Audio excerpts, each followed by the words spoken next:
बोलो बांके बिहारी लाल की जय। बोलो विष्णु भगवान की जय। बोलो कृष्ण भगवान की जय। बोलो द्वारकाधीश जी की जय। हे मेरे प्रिय श्रोता गणों भक्तों, आप इस प्रकार गीता को सुन रहे होंगे। इसके सुनने से हमारे सामने जो परिस्थितियां, परेशानियां उत्पन्न हो रही हैं, समस्या आ रही हो, वो धीरे धीरे करके सब दूर हो जाती हैं। जिस प्रकार आसमान में पानी से भरे हुए बादल नज़र आते हैं, लेकिन सूर्य उत्पन्न होते ही धीरे धीरे करके वो बादल, वो धुंध दूर हट जाती है, उसी प्रकार गीता का पाठ सुनने मात्र से ही उसके पाप नष्ट होने लगते हैं और सुख की प्राप्ति होती है। इस गीता के अंदर 18 अध्याय हैं। उन अध्यायों में हमने कल आपके लिए 15वां अध्याय सुनाया था और आज आपके लिए 16वां अध्याय सुनाने जा रहे हैं। 16वां अध्याय सुनाने से पहले एक नज़र 15वें अध्याय पर डाल देते हैं। बोलो विष्णु भगवान की जय। अर्जुन के लिए बार बार कृष्ण भगवान समझा रहे हैं कि हे अर्जुन, तू जो भी कुछ देख रहा है उन सब में मैं ही स्थित हूँ। मैं ही पृथ्वी में प्रवेश करके अपनी शक्ति से और अनेक जीवों को उत्पन्न करता हूँ। हे अर्जुन, इस संसार में दो प्रकार के प्राणी होते हैं, एक नाशवान और एक जीवात्मा। अर्जुन ने पूछा, हे भगवान, आप मुझे कौन सी नई उलझन में फंसा रहे हो? ये नाशवान क्या है, ये जीवात्मा क्या है? और आपने कुछ समय पहले बतलाया था आत्मा। ये तीन कैसे हो गए प्रभु? आप क्या कहना चाहते हो? श्री कृष्ण भगवान कहने लगा, हे अर्जुन, नाशवान हमारा शरीर है। ये शरीर अजर अमर नहीं है, ये धीरे धीरे करके क्षीण होता जा रहा है। इस शरीर की अर्जुन आपने अवस्था देखी होगी कि तुम बाल अवस्था में कैसे थे। जब आपका जन्म हुआ था तब आप कैसे थे, कितने बड़े थे। उसके बाद कुछ बड़े हुए, बाल अवस्था में आपकी अवस्था कैसी बन गई, और युवा अवस्था में आप कैसे रहने लगे और कैसा आपका शरीर बन गया, और वृद्ध अवस्था में आके आपका शरीर कैसा हो जाएगा। तो मनुष्य धीरे धीरे करके और वृद्ध अवस्था प्राप्त होते हुए और ये शरीर क्षीण होता हुआ जा रहा है और अंत में मृत्यु को प्राप्त हो जाता है। तो ये जो पहला है वो नाशवान है, ये शरीर है। अब आप कहते हो कि जीवात्मा और आत्मा। हे अर्जुन, आत्मा है, यह अमर है, जो मैं आपको पहले अध्याय में बता चुका हूं कि यह ना कभी मरती है और ना इस आत्मा को मारा जा सकता है, और ना ही इस आत्मा को पानी गला सकता है, ना ही इसको वायु सुखा सकती है, ना इसको आग जला सकती है। ये आत्मा अमर है। आत्मा जो है वो मैं ही हूँ। श्री कृष्ण भगवान कहने लगे, हे अर्जुन, और विस्तार से और सुन। अब तीसरी बात है जीवात्मा। आत्मा भी है और जीव भी है। वो कैसे? कि जिस व्यक्ति के अंदर रजोगुण उत्पन्न होता है, जो मैंने आपको विस्तार से पहले बतला दिया था कि रजोगुण वाले की लंबी लंबी इच्छाएं उत्पन्न होती हैं, वो बड़ी बड़ी योजना बनाता है और करने की कोशिश भी करता है। उसका शरीर मर जाता है लेकिन इच्छा कभी खत्म नहीं होती हुई, और जब उसकी इच्छाएं खत्म नहीं होती तो उसी को हम जीव आत्मा कहते हैं। यानी उसका शरीर खत्म हो गया, उसकी इच्छा खत्म नहीं हो गई, तो वही जीव आत्मा उन्हें उन्हीं इच्छा को पूर्ण करने के लिए जिसने जैसा कर्म किया है वैसा ही वह जीव आत्मा दूसरा शरीर धारण करके और उस इच्छा की पूर्ति करता है, चाहे उस इच्छा में बड़े से बड़ा दुख उत्पन्न क्यों ना हो रहा हो, तो वो दुख सहन करता हुआ और उस इच्छा की पूर्ति कर लेता है। उस योनियों में वो चला जाता है। तो वह जीवात्मा मुझे प्राप्त नहीं होती, वो अपने कर्मों के अनुसार उन्हें जन्म ले लेती है और नरक और स्वर्ग दोनों को भोगती है।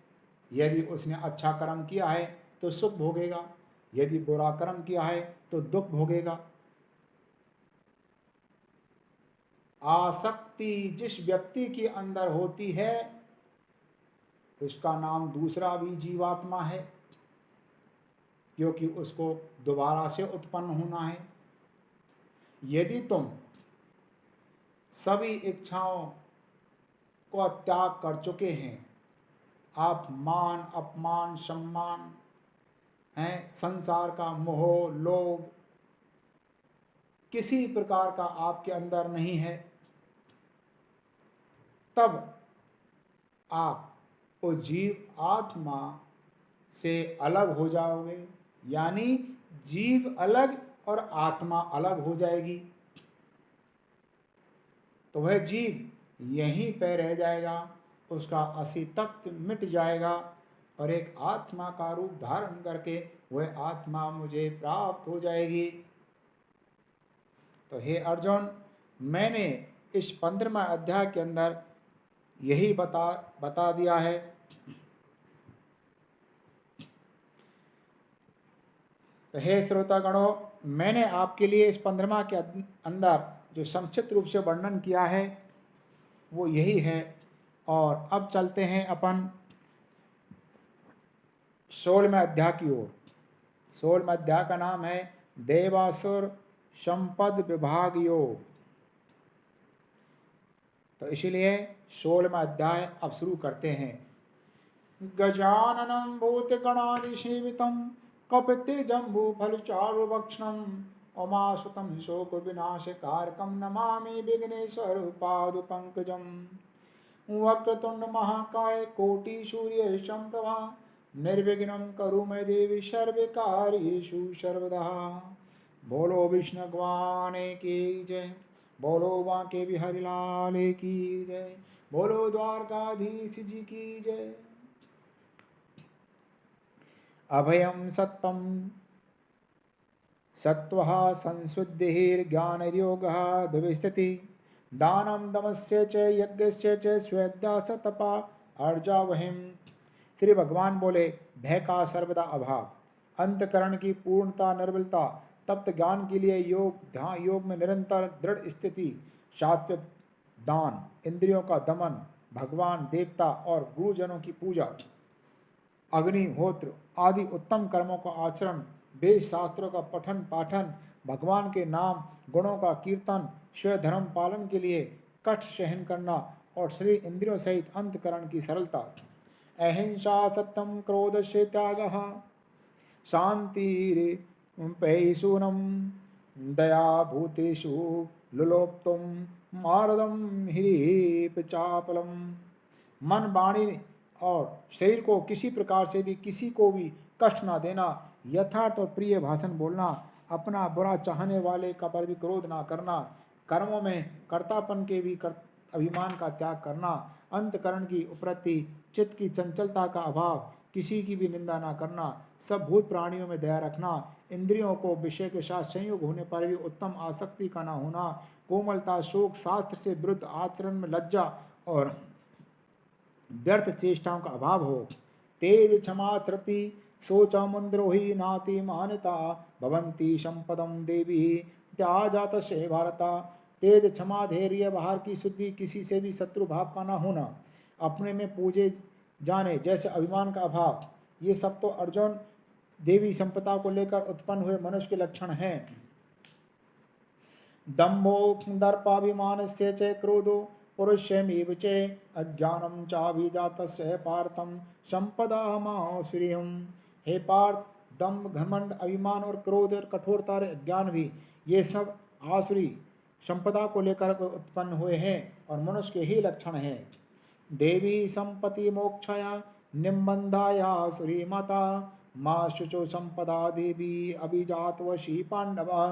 देवी संपदा मुक्ति के लिए, आसुरी संपदा बंधन के लिए मानी गई है। इसलिए हे अर्जुन, तू शोक मत कर, क्योंकि तू देवी संपदा को लेकर उत्पन्न हुआ है। दौ भूत सर्गौ लोके अस्मिन् देवे आसुरो एव च देवो विस्तरस्य प्रोक्तो आश्रम पार्थम में शृणु। हे अर्जुन, इस लोक में भूतों की सृष्टि यानी मनुष्य समुदाय दो प्रकार का ही है, एक तो देवी प्रकृति वाला, दूसरा आसुरी प्रकृति वाला। उनमें से जो देवी प्रकृति वाला तो विस्तार पूर्वक कहा चुका है, अब तो आसुरी प्रकृति वाले मनुष्य समुदाय को विस्तार से मैं तुम्हें सुना देता हूँ, सुनो। प्रवृत्ति न च निर्वृत्ति च जनान विदुरासुरा न शोचम नापि चाचारो न सत्यम तेषु विदते। जो आसुरी स्वभाव है यानी राक्षसी स्वभाव है, मनुष्य प्रवृत्ति निर्वृत्ति इन दोनों को नहीं जानते, इसलिए उनमें न तो बाहर भीतर की शुद्धि होती है और न ही किसी के साथ में श्रेष्ठ आचरण करते हैं और कभी भी वो सत्य नहीं बोलते। असत्यम प्रत्यष्टम ते जगदाहूर्णि विश्रम अपरस्य परम संभूतम किमन्येत कामहितकम। वे राक्षसी प्रकृति वाले मनुष्य कहा करते हैं कि जगत आश्रय रहित है, सर्वदा असत्य है, बिना ईश्वर के अपने आप को केवल स्त्री पुरुषों के संयोग से उत्पन्न हुए, अतः केवल काम ही इसका कारण है, इसके सिवा और कुछ भी नहीं है। एताम दृष्टिम वष्टशम नाष्टा आत्मना अल्पबुद्धे प्रबन्धते गृह कर्माणा क्षया जगतो अहिता।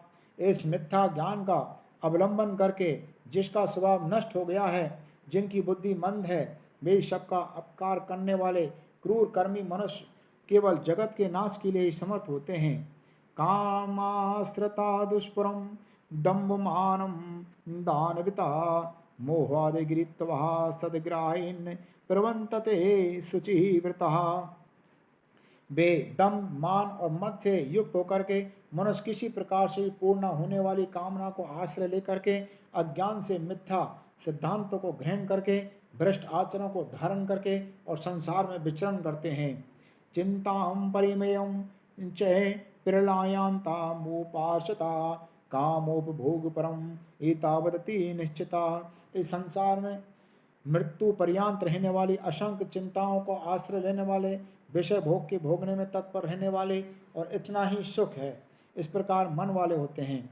आशा पास सतर विद्या काम क्रोधो परायणा ईहंते हे काम भोगार्थ अन्योन्येनार्थ संचयान। वे आशा के सैकड़ों फंदों से बंधे हुए मनुष्य काम क्रोध के परायण होकर के विषय भोगों के लिए अन्याय पूर्वक धन आदि पदार्थों का संग्रह करने की चेष्टा करते हैं। इदमद्ये मया लब्धमिमं प्राप्स्यसे मनोरथम इदम स्थिमपि मे भविष्यति पुनर्धनम। ये सोचा करते हैं कि मैंने आज यह प्राप्त कर लिया है और अब इस मनोरथ को पूरा कर लूँगा, मेरे पास अब इतना धन है और फिर और भी होना चाहिए। असौ मया हृतौ शत्रु हनिष्ये चापरा नपि ईश्वरो अहम अहम भोगी सिद्धो अहम बलवान सुखी। वह शत्रु मेरे द्वारा मारा गया है, उन शत्रुओं को भी मैं मार डालूंगा। मैं ईश्वर हूँ, ऐश्वर्य को भोगने वाला हूँ, मैं सब सिद्धियों से युक्त हूँ और बलवान और सुखी हूँ। आड्य हो अभिजनवान अश्मको अन्यवस्ति सदृशो मया यक्षया दाशयामि मोदस्य है इत्य ज्ञान विमोहिता। मैं बड़ा धनी और बड़े कुटुंब वाला हूँ, मेरे सम्मान द्वारा मेरे समान दूसरा कौन है। मैं यज्ञ करूँगा, दान करूँगा और आमोद प्रमोद करूँगा। अनेकाचिता ब्रह्मता मोहो जाल समावृता प्रसक्ता काम भोगेशु पंतते नरकेशु ओशचौ। इस प्रकार अज्ञान से मोहित रहने वाले, अनेक प्रकार से भ्रमित चित्त वाले, मोहरूप जाल से घिरे हुए हैं, विषय भोगों से अत्यंत आसक्त आश्री व्यक्ति महान अपवित्र नरक में जाके गिरते हैं। आत्म संभवता स्तंभता धनमान मंदान्विता यजन्ते नाम यज्ञस्य ते दम्भे नाभि विधि पूर्वका। वे अपने आप को श्रेष्ठ मानने वाले घमंडी मनुष्य धन और मान के मत से युक्त होकर के केवल नाम मात्र के यज्ञों द्वारा पाखंड से शास्त्र विधि रहती यजन करते हैं। अहंकारम बलम दर्प काम क्रोधम च संसृता मामात्म परदेहेषु प्रदेशवंतो अभ्यम सूयका। वे अहंकार, बल, घमंड, कामना और क्रोध आदि के परायण, दूसरों को निंदा करने वाले पुरुष अपने और दूसरे के शरीर में स्थित मुझे अंतर्यामी से द्वेष करने वाले होते हैं। तान हिम द्विषता क्रूण संसारेषु नारदमान क्षिपापयम जस्त्रे शुभाम सुरिशिभिम योनिषि। उन द्वेष करने वाले पापाचारी क्रूर कर्मी नरकों को मैं संसार में बार बार अश्री योनियों में ही डालता रहता हूँ। आश्री योनि पन्नहा मूढ़ा जन्मनि जन्मनि माप प्राप्तम कौन्ते ततो यान्ते धमहा गति। हे अर्जुन, वे मूर्ख मुझको ना प्राप्त होकर ही जन्म जन्म में आसुरी यानी राक्षस योनि को प्राप्त होते हैं, फिर उससे भी अति नीच गति को ही प्राप्त होते चलते हैं। त्रिविध नरके संदम द्वारम नाश महात्मनम काम क्रोध से तथा लोभ से तस्मात् ते त्रिहे त्याजते। काम, क्रोध और लोभ ये तीन प्रकार के नरक के द्वार हैं, आत्मा को नाश करने वाले, उसको नीच गति में ले जाने वाले। ये तीनों को त्याग देना चाहिए। एतर्ये विनिर्मुक्त हो कौन्ते तमो द्वार स्त्री निर्वरे आचरणात्मने श्रेततो याति पराम गति। हे अर्जुन, इन तीनों नरकों के द्वार से मुक्त पुरुष अपने कल्याण का आचरण करता है, इससे वह परम गति की ओर जाता है। या शास्त्र विधि मृत्यु सर्जम वर्तते काम कार्ता न सहे सिद्धिम वापनोप्ति न सुखम न पराम गति। जो पुरुष शास्त्र विधि का त्याग करके अपनी इच्छा से मनमाने आचरण करता है, मनमाने मुहूर्त निकलवा लेता है, वह ना सिद्धि को प्राप्त होता है, ना परम गति को, ना सुख को ही। तस्मात् शास्त्रम प्रमाणन्ति कार्ये कार्ये विविस्तौ ज्ञात्वा शास्त्र विधानोक्तम कर्म कर्तु मिहारसि। इससे तेरे लिए इस कर्तव्य और अकर्तव्य की व्यवस्था में शास्त्र ही प्रमाण है, ऐसा जानकर तो शास्त्र विधि से निहित कर्म करने के योग बन। बोलो विष्णु भगवान की जय, बोलो बांके बिहारी लाल की जय, बोलो द्वारकाधीश जी की जय। हे श्रोतागणों, हे मेरे प्रिय भक्तों, इस प्रकार मैंने आपको इस 16वां अध्याय को सुनाया है। इस 16वें अध्याय में जो भी कुछ है उसका संक्षिप्त वर्णन हम 17वां अध्याय सुनाने से पहले दृष्टिकोण डालेंगे। बोलो विष्णु भगवान की जय।